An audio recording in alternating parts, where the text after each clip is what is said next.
Scholarship शिष्यवृत्ती परीक्षा म्हटली की गणित या विषयामध्ये अंकांची दर्शनी किंमत, स्थानिक किंमत आणि मग या दोघांवरून विस्तारित मांडणी ही गणितं आलीच. मग आता ही गणितं अगदी सोप्या पद्धतीने कशी सोडवायची? नमस्कार, मी द्राक्षिणी मॅडम. आपल्या व्यंकटेश एज्युकेशन अँड संस्कृती या आपल्या चॅनलवर आपणा सर्वांचे मनापासून स्वागत आहे. चला तर मग आजच्या व्हिडिओमध्ये आपण स्कॉलरशिप शिष्यवृत्ती परीक्षा इयत्ता 4थी विषय गणित यामध्ये आपण अंकांची दर्शनी किंमत, स्थानिक किंमत आणि त्या दोघांवरून विस्तारित मांडणी कशी करायची आणि त्यावरच्या कितीही अवघड प्रश्न विचारला तरी तो कसा सोडवायचा तेच आपण आजच्या व्हिडिओमध्ये बघणार आहोत. चला तर मग व्हिडिओला सुरुवात करूया. तत्पूर्वी नेहमीप्रमाणे व्हिडिओ आवडल्यास व्हिडिओला लाईक करा, आपल्या मित्रमैत्रिणींना शेअर करा. बघा, दर्शनी किंमत म्हणजे काय? तर बघा, नावातच आहे दर्शनी किंमत. दर्शन म्हणजे काय आहे ते, आहे की नाही? बघा, दर्शनी किंमत म्हणजेच काय? संख्येतील अंकांइतकी किंमत. बघा, जसं की आपण एखाद्या देवळात गेलो की आपण देवाचं दर्शन घेतो. मग देव कसं आपल्याला दर्शन घेतल्यावर देव आहे तसा आपल्याला समोर दिसतो, बरोबर आहे की नाही? सुंदर असं रूप देवाचं आपल्याला दिसतं. मग आता बघा, अंकांचं पण सेम तसंच आहे. आता बघा, कोणत्याही घरामध्ये कुठलाही अंक राहू दे. आता 5 या 5 एककाच्या घरात आहे. मग 5ची दर्शनी किंमत काय? तर 5ची दर्शनी किंमत 5च येणार आहे. मग बघा, या 5ची दर्शनी किंमत किती येणार आहे? 5च येणार आहे. 9 दशकाच्या घरात आहे, पण तरी पण त्याची दर्शनी किंमत किती येणार आहे? 9च येणार आहे. 7 शतकाच्या घरात आहे, पण 7ची दर्शनी किंमत किती येणार आहे? 7च येणार आहे. 4 हजाराच्या घरात आहे, पण त्याची दर्शनी किंमत किती येणार आहे? 4च येणार आहे. म्हणजेच काय? दर्शनी किंमत म्हणजे संख्येतील अंकांइतकीच किंमत.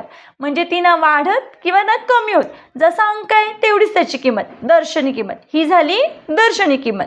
आता आपण कन्सेप्ट समजून घेऊया आणि मग उदाहरणं सोडूया. दुसरं बघा, स्थानिक किंमत. आता हे थोडंसं स्थानानुसार जायचं आहे.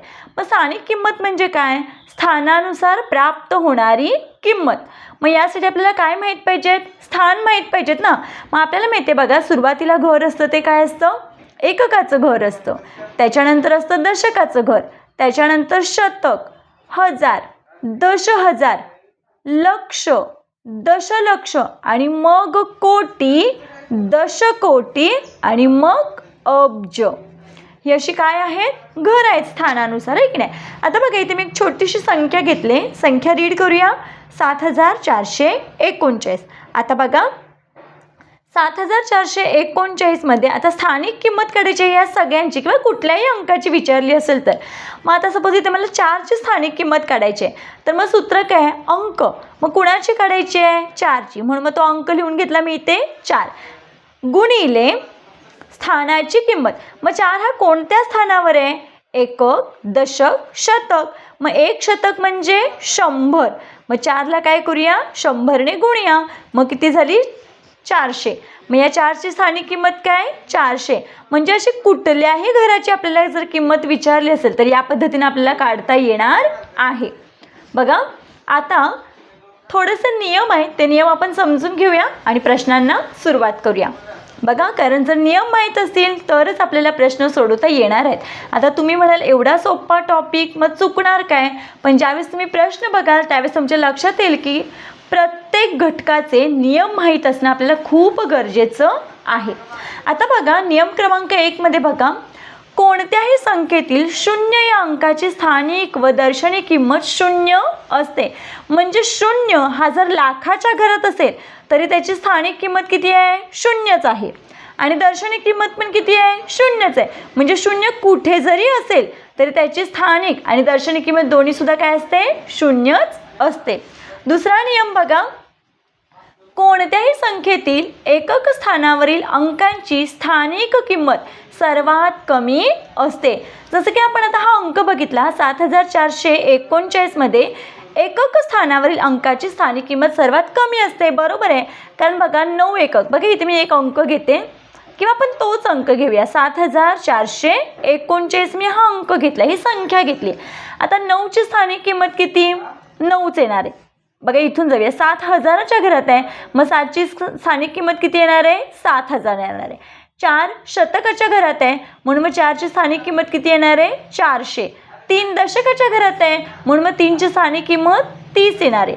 9 एककाच्या घरात आहे म्हणून मग 9ची स्थानिक किंमत किती येणार आहे? 9 येणार आहे. मग यावरून तुमच्या लक्षात आलं असेल की कोणत्याही संख्येतील एकक स्थानावरील जो अंक असतो त्याची स्थानिक किंमत ही बाकी सगळ्यांपेक्षा कशी असते? कमी असते. पण याला अपवाद एक संख्या आहे म्हणजे हा फक्त नियम पुरेसा आहे का? नाही. म्हणजे सर्वात कमी एककाचंच घर असू शकतं का? नाही. जर सगळीकडे संख्या असतील तर इथे काय येणार आहे? याची स्थानिक किंमत कमी येणार आहे. पण बघा आता दुसरा नियम, पुढचा नियम बघा. 0 हा अंक कोणत्याही स्थानावर असेल तर त्याची किंमत ही 0 असते. जसं की आता मी हा अंक घेतला, फक्त इथे मी काय करते 70439. आता बघा 9ची स्थानिक किंमत किती आहे? 9च आहे. 9ची स्थानिक किंमत किती आहे? 9 एकक आहे म्हणजे 9च आहे. पण इथे बघा 0 एकक दशक शतक हजाराच्या घरात आहे. जरी 0 हजाराच्या घरात असला तरीही त्याची स्थानिक किंमत किती असणार आहे? 0च असणार आहे.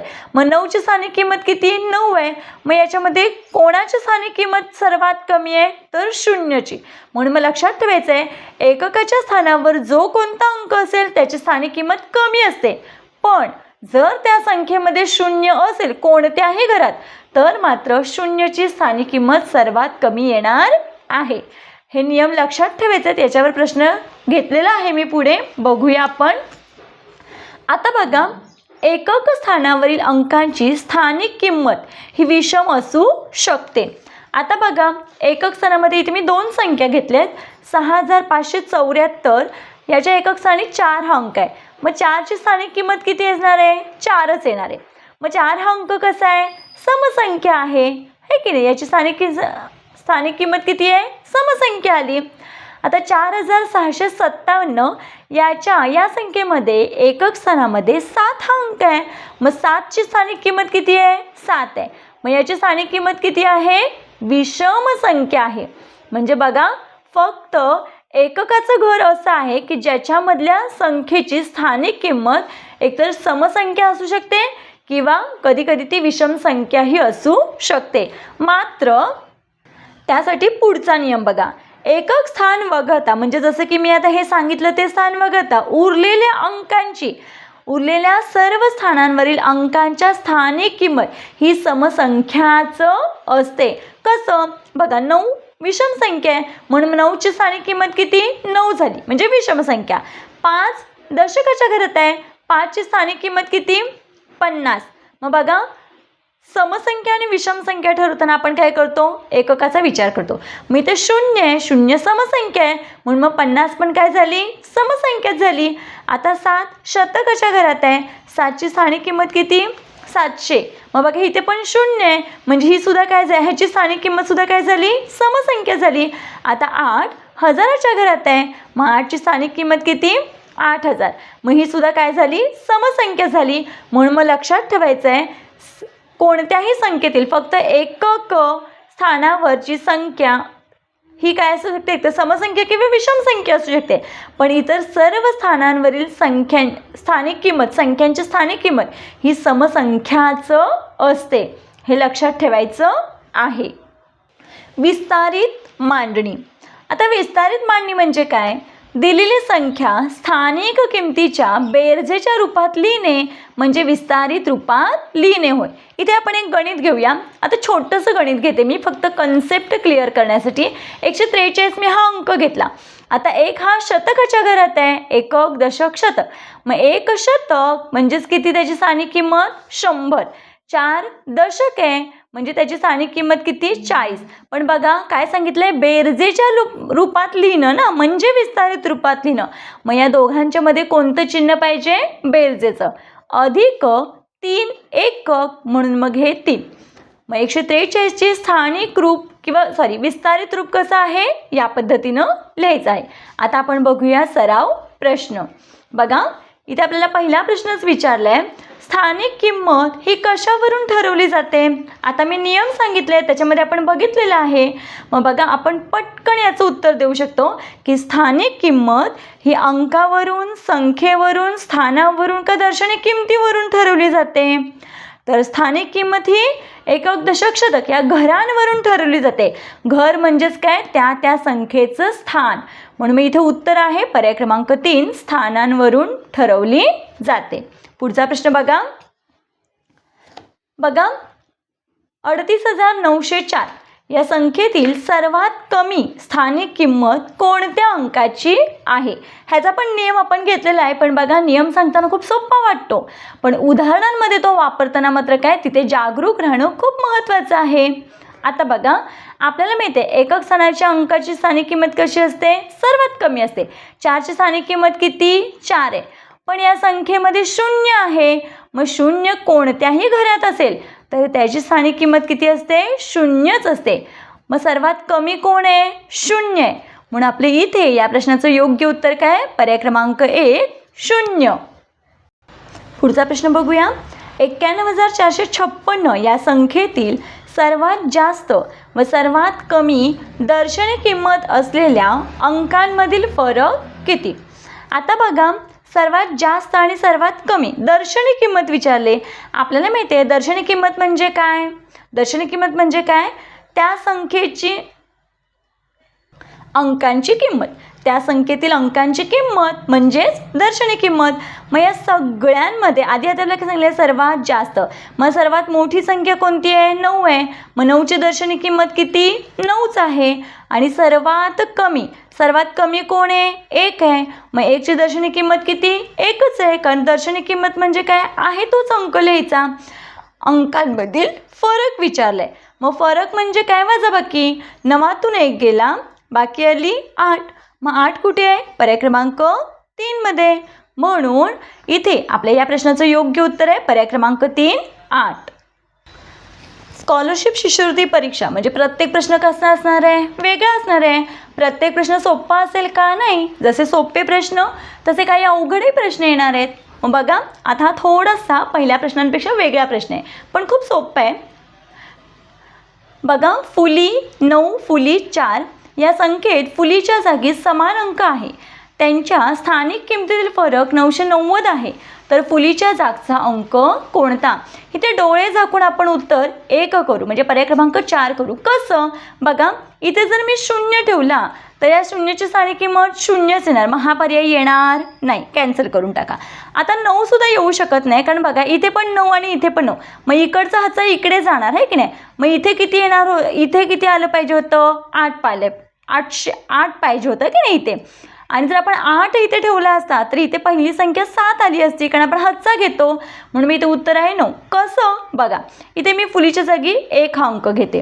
तुम्ही सुद्धा काय करायचं आहे, थोडं याच पद्धतीनं सोडवायचा प्रयत्न करायचा आहे. 1. आता हे काय 2 अंक नाही लिहिले तरी चालतील, फक्त आपल्याला या दोघांच्या स्थानिक किमतीतील फरक विचारला आहे.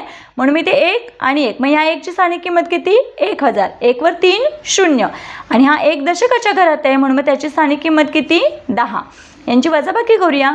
शून्यांची वजाबाकी 0. 0तून 1 काही जात नाहीत. आपण काय करतो, 0 खोडतो, वर घेतो. या 10तला 1 आपण इथे घेतला, इथे राहिले 9. आता बघा, 10तून 1 गेला, इथे किती राहिले, 9 राहिले. आणि ते 9 म्हणजे मगाशी मी सांगितल्या पद्धतीनं बघा, तुम्हाला मी हे 9 घेऊन दाखवते. इथे जर आपण 9 ठेवला तर याची किंमत किती झाली, 9000. आणि इथे 9 दशक. ठीक आहे. आता यांची वजाबाकी, शून्यांची वजाबाकी 0. 0तून 9 जात नाहीत, 0 खोडतो. काय करतो आपण, इकडचा माहिती आहे ना, इथे 10 करतो, 10तला 1 इथे घेतो, इथे 9 राहिला आणि इथे 8 करतो. या पद्धतीनं करतो की नाही वजाबाकी. 10तून 9 गेला, 1 राहिला. इथे 10तला 1 तिकडे गेला आहे, 9च राहिले आणि हे 8. मग अशी मी सांगितलं होतं इथे पुढे कोणता अंक आला असता, 8 आला असता, पण आला नाही. म्हणून मग आपलं उत्तर काय आहे, पर्याय क्रमांक 1. तरीही तुम्ही असं न करता या पद्धतीनं जर केलं वजाबाकी करून तर अगदी योग्य ठरेल. उत्तर आहे पर्याय क्रमांक 4. पण जर तुमचा या गणितांचा सराव झाला तर तुम्हाला जसं मी आता लगेच उत्तर पर्याय बघून काढलं तसं तुम्हाला सुद्धा ते जमणार आहे. पुढचा प्रश्न बघा, फुली 49 फुली या संख्येतील फुलीच्या जागी समान अंक आहे. त्यांच्या दर्शनी किमतींची बेरीज खालीलपैकी कोणती असू शकेल. आता इथला अंकसुद्धा ओळखायचा आहे आणि त्यांची बेरीज इथे दिलेली आहे. पण बघा, दर्शनी किंमत सांगितली आहे. दर्शनी किंमत म्हणजे काय, त्या संख्येतील अंकांची किंमत. मग बघा, आता ह्याच्यामध्ये समान संख्या शोधायची. समसंख्या कोणती आहे तर 10 आहे. मग 10च्या निम्मे करा, 5. इथे 5 आणि इथे 5. मग या 5ची स्थानिक किंमत किती, दर्शनी किंमत किती 5. या 5ची दर्शनी किंमत किती 5. आणि मग त्यांची बेरीज विचारले. मग 5 आणि 5 10. म्हणून मग आपलं योग्य उत्तर काय, पर्याय क्रमांक 4. बघा या पद्धतीने आपल्याला हे प्रश्न सोडवायचे आहेत. बघा आजच्या व्हिडिओमध्ये आपण हे प्रश्न स्पष्टीकरणाचे सोडवून घेतले. आशा करते आपल्या सर्वांना हा व्हिडिओ आवडला असेल. तुम्हाला कोणते घटक समजून घ्यायला आवडतील ते मला नक्की कमेंटमध्ये सांगा. आजचा व्हिडिओ आवडला असेल तर लाईक, शेअर, सबस्क्राईब करायला विसरू नका. आजचा व्हिडिओ कसा वाटला ते कमेंटमध्ये नक्की सांगा. भेटूया पुढच्या व्हिडिओमध्ये नवीन घटकासहित. तोपर्यंत नमस्कार. थँक्यू.